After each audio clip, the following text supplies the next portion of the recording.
Welcome to the Business Brains and the Bottom Line podcast. This is Paul DeLegro, your host. My guest today is John de Jong with Alleycat Signs and Marketing. He's the president and founder. Is that correct, John? That is correct, sir. Great. So, John, the topic for today is how to be found out there in this big worldwide web. But I'd like to get into a little bit of your history because you're a seasoned veteran. You've been doing this for like 40 years. So tell us a little bit about your background and how we got to this point, and then we can dig into the nuts and bolts. Yeah, I was just talking to your engineer in the background there, and she asked me if my last name was Dutch, which it is. So I'm a first-generation Canadian. My parents came over after the war, and I've been around entrepreneurship all my life. My father was a policeman, and then he became a business owner. And we went through a bankruptcy in 1973 when I was a kid, 1979 when I was a kid. So I've experienced the highs and the lows of business ownership as a kid and as an owner. So I always knew I wanted to be in business. I wanted to go to university, but I didn't know what I wanted to do. And being Dutch, you just don't go spend 10, 20, 30, $100,000 on a university education if you don't know what you're going to do, right? Like that's just a waste of money. Makes sense. Yeah. So, I got into sales and marketing when I was like 13 years old, working with my dad, and worked through the ranks, and eventually I became a sales manager and a business manager at a car dealership, kind of like the Roger Penske of Canada. It was the Jim Pattison Auto Group, and it was a great career, and I was making good six-figure income. We had 3 small kids. My wife was a stay-at-home mom, kind of the American dream, the Canadian dream. And then something really interesting happened. My appendix burst, and I was in emergency. Then I had my appendix removed, and my boss was calling me while I was in emergency saying, "John, when are you coming back to work?" And I mean, have you ever experienced anything like that yourself, Paul? Not to that extent, but not to that extent. But it's kind of the way the business is today. It's like, okay, I remember when my youngest daughter was born, I took 1 day off.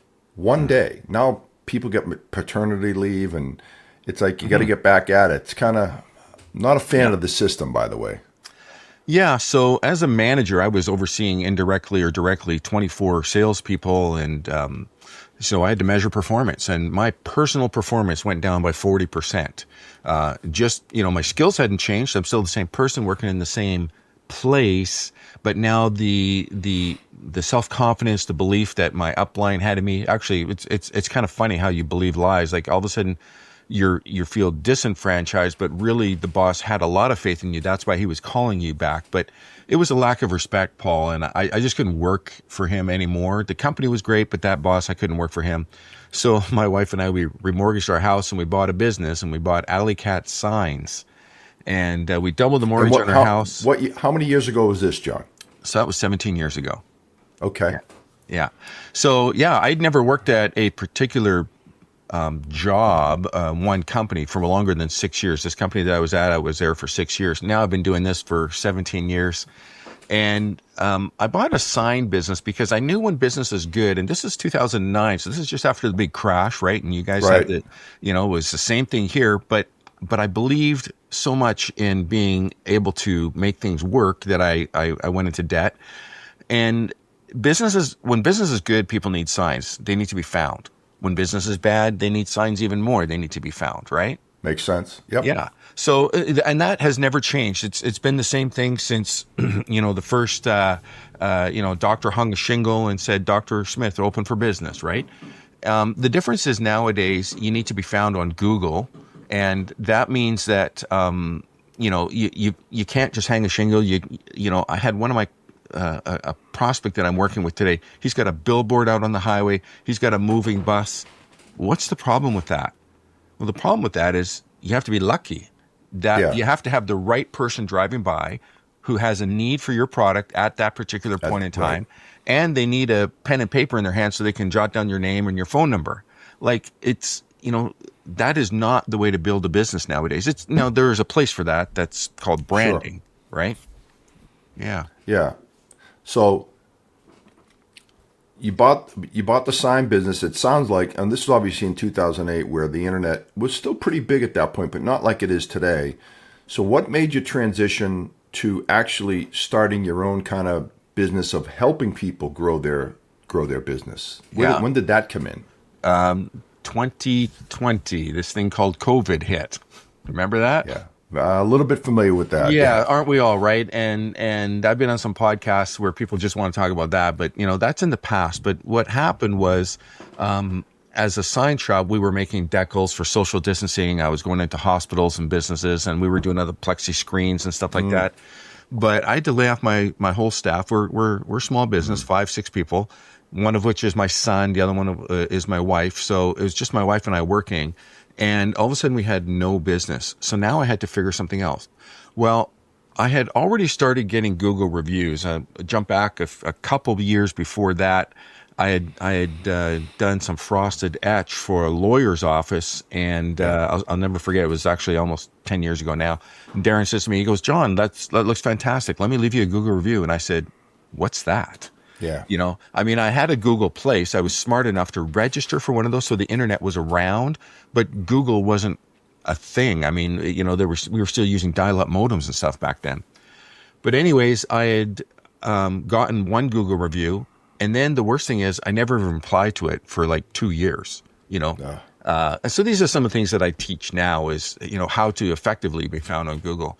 But yeah, I just started asking for Google reviews. I remember I had looked at my position. I would encourage all business people, just take a look at yourself, take a look at your profile online, and I've got a free Viz quiz if you want to do that.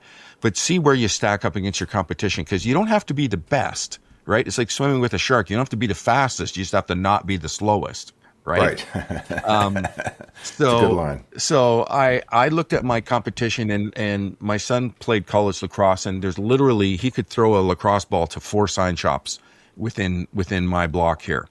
So we're very condensed. So, there's lots of options for people to go out there and find what they're looking for. But you need to show up, number one. And the closest sign shop to me had 69 Google reviews, and I had 2. And I thought, I'll never catch up to this guy. Well, you know what? I just started asking for Google reviews, and I got 1, and then I had 2, and then I had 5, and then I had 10, and then I had 200. Now that was 8 years ago when I started asking for Google reviews. Okay. Now I have 800, and that same competitor who had 69, he's got 200. So he gets, you're going to get Google reviews. If you're good or you're bad, you're going to get them. Yeah. One way or the other. Right. The trick is to ask for them. So the answer to your question, Paul, is I had started getting Google reviews, and people started recognizing that I was a Google expert. So I just started teaching people how to do that. And so that's how I started. Yeah, it's funny. You got me thinking about people asking for Google reviews. Like when I get them all the time now. I go to my dentist. Mm-hmm. I'll get a text an hour later. Hey, how was your experience at our office? Can you give us a review? And different services that I use are always asking for reviews. And I get it. I try to do a pretty good job, to be honest, of responding, because I know it's important to get those reviews out there. So I am experiencing what you're just talking about. Yeah, and we have Jeff Bezos to thank for that, for Amazon, right? So everything on Amazon is sold now basically based on reviews. And you do it yourself. Like, when's the last time you took your wife out to a restaurant in an area of town that you didn't know, or maybe you're in a strange city or something like that? What's the first thing that people do? They look at their phones, right? Yeah. So, and I get people saying, well, I do marketing on Instagram or, Facebook or something like that. Sure, that's a place for marketing, but it's not a place for advertising. It's not a place where people look, they don't search there, right? I mean, do you use ChatGPT, or do you use Grok or anything? Have you used it for search at all? Not for search, more for information, but not for searches. Yeah. So that's a thing now. Like AI is here. And so I call it, actual, or artificial intelligence. I coined this phrase called AI squared, and that's actual intelligence married to artificial intelligence. Because AI, when you first get it, so many people are trying to sell you AI right now. Like, don't do it unless you know what you're getting and you're willing to spend the time, and time is money, to invest in it to make it like you. It has to think like Paul. It has to be Right. Paul, to represent your company well. That's one of the things that I do is, so the AI square is my actual intelligence married to artificial intelligence. So while it's not you, it can portray some of your thoughts and your wisdom, right? Because Yeah. that's what people are looking for. People are not looking for knowledge. Knowledge is everywhere. AI is there. It's it's on the tip of your fingers with Google and that sort of thing. Sure. You can get knowledge anywhere. You need wisdom to grow your business, and you need Yeah. wisdom to help people find what they're looking for. Yeah. Right? So you kind of did this, you started doing the Google reviews kind of just by happenstance, right? It just Yep. happened, and you're starting to see the value of it. How long before that point till the point where you said, okay, I know what the hell I'm doing. I can teach people to do this? That was 4 or 5 years. It Okay. was, yeah, it was not an overnight thing. It was not part of my plan. It was, my plan was to build my own business, but I made lots of mistakes. I told you I didn't get a university degree, but I paid a lot for my education. I got to tell Yeah. you, you've heard of the SHK degree, School of Hard Knocks, Yep. right? So when I started figuring out how Google works and what it needed, then I started buying courses from people who had already learned, and I learned from their mistakes. I think that's wisdom, is learn from Yeah. other people, whether they're mistakes or whether they're positive experiences. You got to learn from both, right? Yeah, I know you've got kids. My wife and I, we have 3 sons, and I try to teach them, like, okay, this is how you do something, but when you see how not to do something, that is a more valuable lesson. 100%. It's like a Yeah. Google review. A bad Google review is the best Google review, Yeah. because it gives you an opportunity to tell your story, and that's what people So, want to know. People want to know, okay, this guy had a bad experience. What was the problem? Was it user error? Was it a product problem? Where did the people not listen? Was it bad service? Was it, maybe my server was having a bad day because, she had a problem, couldn't get daycare for her kids? Whatever. There's always another side to the story, and it's your sure. obligation to tell your side of the story, to make sure at least it's fair what's being put out there, and so Yeah. often it's not. You got me thinking. I find it very hard to give bad reviews. Just, I don't want to dog on someone, like you said, maybe they had a bad day or this and that. I typically only give positive reviews. And if I don't give a review, it's because I don't want to be negative, Right. right? So So I how don't does know. that improve your business if you're doing consulting and someone has a bad experience and you never hear about it? You only hear about good things, 100%. No, I agree. 100%. right? We I as a sales guy, I know if we lose a deal, and I like to go back to the customer and say, what did we do wrong? Why did we lose it? Yeah. So it could be, price, it could be technology, whatever. There's a myriad, but at Yeah. least you know now, Yeah. right? Yeah. But you need to ask, as a business owner. You need to ask, and don't just ask for, oh, can you give us a 5-star Google review? We're trying to get a 5 rating, and trust me, I've made those mistakes before. Now what I say to clients is, I say, hey, Paul, thank you so much for doing business with Alley Cat Signs and Marketing. If you think it's appropriate, would you mind leaving us a 4 or a 5-star Google review? And if not, please let us know, what we could have done better. So you don't ask for perfection, because, no one's looking for perfection. No one's expecting Yeah. perfection. And in Canada, like, we're known for being polite, so we won't, we won't be rude to you usually, but we're not going to give you a 5 either, because we just kind of expect a 4. We know no one achieves perfection, right? Now, that Right. being said, I do get lots of 5 stars, but the 1 stars that I have are usually about me personally, because my team works really, really hard to do a good job. And when we screw up, and we do, we own it, and we Right. apologize for it, and then we try to fix it. Now, sometimes you just can't. But the 1-star Google reviews are usually against me personally, because I have a strong personality. I will tell you that is not a good sign. I don't recommend that. Now, if you want me to do that for you, I'll do that. But you will get my my input as an experienced marketer to tell I you was what going you to should do say better. that's your job, right? Like, when you want to go buy a suit, you go to a tailor because that's what they do. Like, I'm not a tailor, Right. right? Right. But the thing is, the difference is a lot of people, let's say you were a tailor, or let's say you were a consumer looking for a suit and you designed your own suit and you wanted someone to go make it for you. People are so in love with their own designs that they're in love with the artistry, but not the practicality. Well, your sign is not supposed to be a piece of art. Your sign is supposed to attract attention, it's supposed to get people to come to you to do business with you for whatever it is that you do. Yeah. I was just driving down the road yesterday and I saw a sign for something landscaping. I couldn't read the something because it was so pretty, right? Sure. Yeah. Yeah. Yeah. Yeah. So, you obviously bought this sign company, and we get it. There's signs of all different shapes, sizes. Are you transitioning to really just kind of how to get people found part of your business? Or are you still kind of running parallel paths here? Like the sign business is still up and strong, and then the other business, the marketing business, is going strong as Yeah. well. Great question. So there's a synergy here now, Paul. I wanted actually to get to the point where I could just sell off the sign business and someone else could take over it and have a great thing. But the sign business is bringing me people who want to get found on the street. So now I'm actually downselling them from getting found on the street. Like, yes, you need that, but like the school or like the bus or the billboard, you don't need a great sign to attract attention. What you need to do is you need to be online to get found where people are searching when they have a need. So I'm actually running both in parallel now. Okay, cool. Now, and I don't expect you to give numbers, but since you've started doing this the last 4 to 5 years, on a percentage basis, how much has your business grown? Yeah, so great question. My business has grown. I've increased the digital marketing side of the business to 25% while still running a full-time business, right?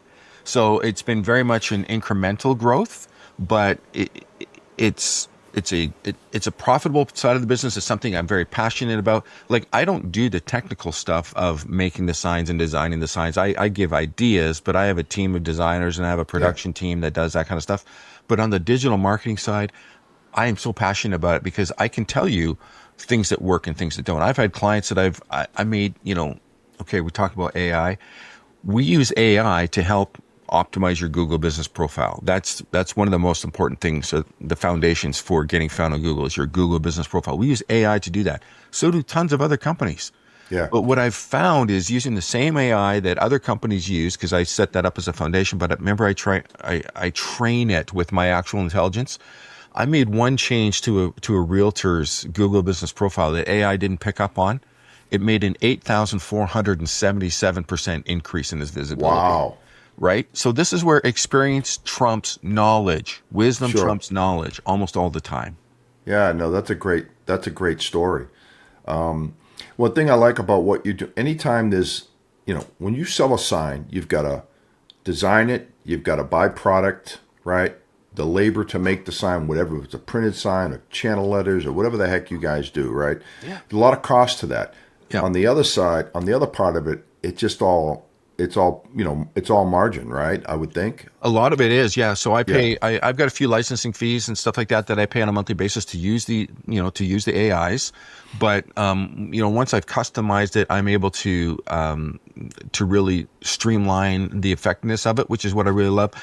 And then that one son of our three boys, the one that played lacrosse, he now lives in Phoenix, and we've got two grandsons down there. So we love to go down there. So the great thing is, I just take my laptop with me, Yeah. and I'm getting found on Google, and it's going into my CRM, and then I'm getting an alert, and then the person said, then I correspond with them. I really believe in correspondences. All this automation stuff is good.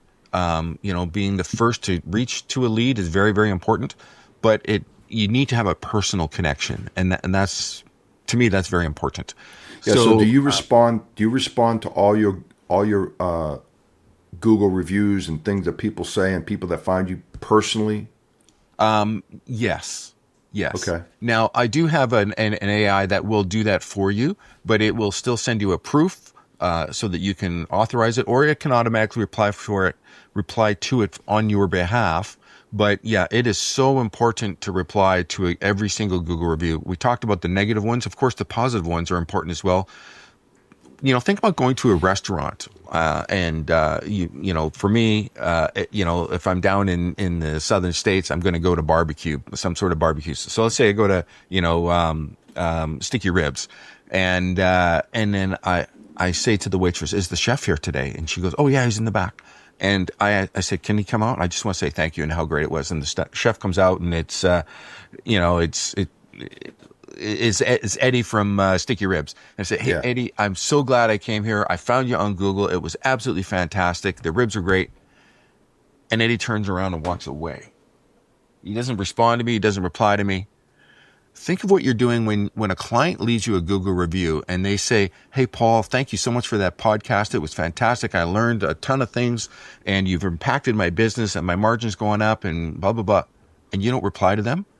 That's just like you going to a restaurant and leaving a Google review or leaving the chef a compliment, giving him a compliment. And he turns and walks away, right? Think how Yeah. much more impactful it is when you leave when a client leaves a review and then you reply to it and then you're able to put keywords into there and you're able to personalize it and you go, "Paul, I'm so glad that you found the podcast beneficial. I'm glad, we're really excited about building up businesses. That's why we got people like John coming on and stuff like that. And you know what? You're helping me accomplish my mission. Thank you so much for giving me the positive feedback." That's like what we were talking about before. So a review is important, but the flip side to the review is just as important, if not more so, because you're doubling down on the Google algorithm. You're feeding the Google algorithm exactly what it wants. Yeah. So what are some of the common mistakes people make when that's one of them obviously, but I've got a business and I'm trying to grow it. What do you think the common mistakes from a marketing standpoint people make, or I guess say people that they don't do things the right way? Yeah. Thanks for bringing that up. So the first thing that we don't do is we don't ask. And let me put it this way: when you come into my store, on the front of my store, it says 810 Google reviews or whatever it is that we have. And I change that on a weekly basis. So the client just walking into the store knows, wow, these guys they've got lots of reviews. B, they're probably going to ask me for a Google review. Okay. So you're prepping them, you're educating them that you're going to ask for a Google review. Then when we do finally get through the process, a lot of people don't ask. Secondly, they don't make it easy to ask. So this is one of the things that I've learned. I won't go into that, but I just want to tell you that you should get a card like this that has an NFC tap or a QR code on the back. You can get them from me. You can get them online. The thing that I like about this is it gets a client, all they do is they tap it, just like paying for your Starbucks latte. You just tap it and boom, they're at your Google business profile in like 3 seconds, right? Wow. And then you can have a tool which we make available, we sell, that will actually use AI, and it'll prompt them and go, "What did you like about Alley Cat Science? Did you get an A-frame? Did you get a Google business profile card? Did you get this or that?" And they tap the 2 or 3 things that they liked, and the AI writes it for them, and then they can go submit, boom, and it's done. So it's all Makes it about easy for them. make it as easy as possible, right? Yeah. Now, No, that makes sense. the second thing that people don't do, and you see my name behind me here, Yeah. right? It's up there. It's repeated 2 or 3 times because from one angle you might see it, from another angle you might not.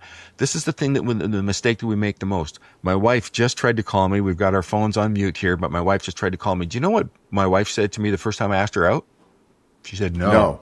Right? Of course she did. She was a smart lady, actually. She's a smart lady. So I had to build a relationship with her. She had some misinformation for me. But did I never ever ask her out again? No, of course. I asked her out again and again. And then we started to build a relationship. We got to know each other.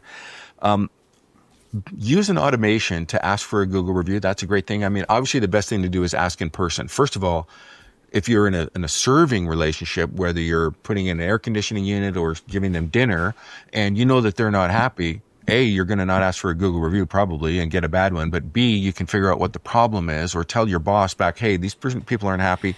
Can you give them a call and so we can deal with it?"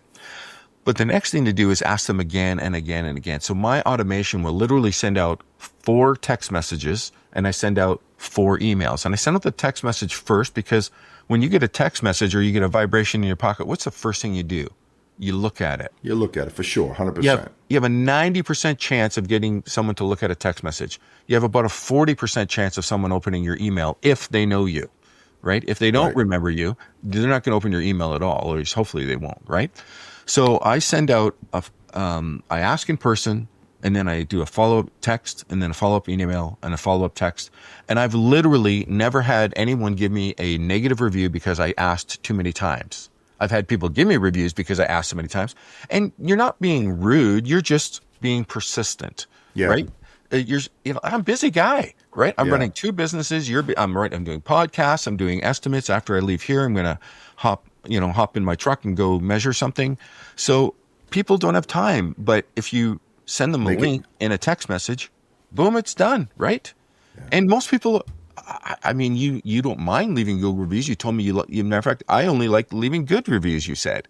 So most people don't mind leaving you a Google review. You just have to make it easy for them. Yeah. You know, it's funny. You got me thinking. Last week I went to a barbecue place. I'm in Texas, so, you know, a lot of barbecue down here. Love it.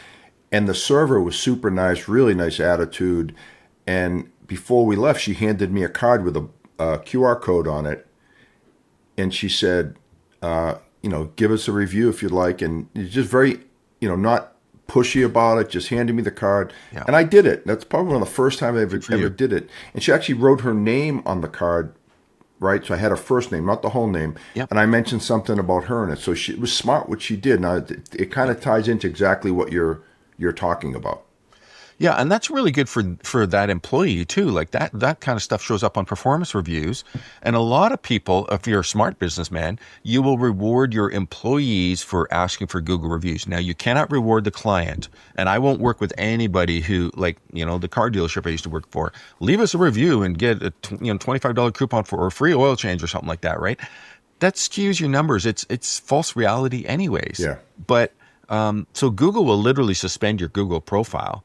Can you imagine what would happen to my business if my GBP was suspended? That would hurt a lot. Like, that's my reputation. That's out there. So I don't work with people, and I do not recommend that you do anything to reward your clients for leaving you a Google review. But you can incentivize your sales team or your server team. That's a really smart thing to do. A, it makes them want to give better service, so that's a good thing. B, it makes them want to ask for reviews, so that's a good thing. Really, there's no downside to it. Like, Paul, when my business hit 300 Google reviews, now I'm 50% better than everybody in my city. I get business from New York. I get business from Texas. I get business from Los Angeles, from Quebec, from Toronto, from all over the world. I have clients in Australia, Japan, Spain now, right? Because my reputation now I'm not sending signs to Australia, right? Some of that is digital marketing, but I'm consulting now because they have maybe a retail location, or maybe they have a daughter in school, or they need something. Someone needs something done in Victoria, so they search best sign shop in Victoria or best marketing company in Victoria. By the way, I come up best for signs, not best for marketing, but I'm working on it. There you go. But now, if and here's the other great thing. If you search for best and I don't come up number one, let's say my competitor Graphic Effects or SignPad, or, these are all good guys, but they might come up because they got paid ads. So they come up and I come up number 3. If you see them with 300, one guy with 200 and me with 800, who are you going to call? Yeah. No, good point. I still the beneficiary. Even if I don't come up number 1, you're still going to come up in the map pack or whatever. Yeah. So here's cool. here's the thing I want to tell people. This doesn't have to cost you a ton of money. You can do it all yourself. You can do it manually, but really what's the cost of not doing it? Okay, if my average sale is $1,500 and I lose 2 opportunities in a month because I didn't take the time to invest in getting Google reviews, or I didn't take the time to optimize my Google business profile, the loss is not the $500 or $1,000 that I spent on optimizing that. And that's if you use a team, or you can do it all yourself. The loss is $3,000 in revenue this month because, right? So it's the lost opportunity, not the loss of your investment. Yeah, because that makes complete sense. Anybody's doing a good job for you, like SEO, I call it BSEO, right? The old way of doing it is dead. It's not search engine optimization because Google is the only search engine, really, right?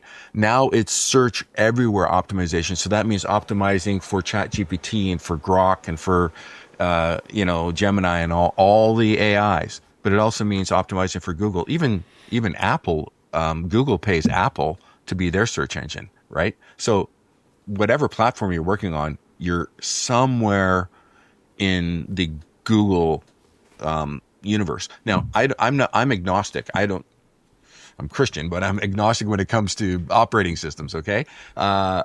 You can go on whatever operating system you want, and I will optimize it for you. But if Windows came up with the best thing, it still all comes down to your reputation, and they're all looking at what your reputation is, and that's your reviews. It could be Google. Now they combine them. Google, Facebook, whatever, they're advertising them. So work on your reputation. That's the number one thing you can do, because people don't care how smart you are. They care how ethical you are, how good a business you're doing, right? If you make beautiful products, but you do it in a slimy way, you're going to find, people are going to find out sooner or later. 100%. I couldn't agree with you more. So if, John, if someone wanted to contact you, how would they do that? What's the easiest way to get in touch with you? Easiest way to reach me is igetYouFound.com. That's what I do. That's what I'm good at doing, is I can get you found on the street, or I get you found online. igetYouFound.com. When you do that, you just put in your name and your email address, and I'm going to send you a copy of my I Get You Found playbook, which is the top 3 plays that you need to get found anywhere. And then once you're there, you're in my database, and you can reach out to me, and I'm gonna follow up with you. But yeah, that's the easiest way. Now, I'm actually gonna give you my cell phone number so people can text me, because sometimes people forget. 250-858-5999. Okay, I am a hands-on guy. I'm here to help you grow your business. By me growing your business, I grow my business. Yeah, no, it's a win-win for everybody. Well, John, this was great. I really enjoyed this. This is something, having been in sales my whole life, it's always, how do you grow? It's something that you always think about. So I really enjoyed the conversation today. Thank you. All right. Well, I guess we'll call it a wrap on that. John, again, really enjoyed having you on the show. This is great info, and hopefully you'll get some people to call you that need the help. Yeah, thank you so much. I get excited about it. I keep telling myself, I got to put a note up here that says slow down, but I get excited, and I love doing the work. I love helping people, and I love that I get to make money doing it too, right? So it's a win-win-win, right? Yeah, no, I can see the passion in your tone and your facial expression, so it's nice to see. Well, that's a wrap for the Business Brains and the Bottom Line podcast. This is Paul Delegro. Till next time.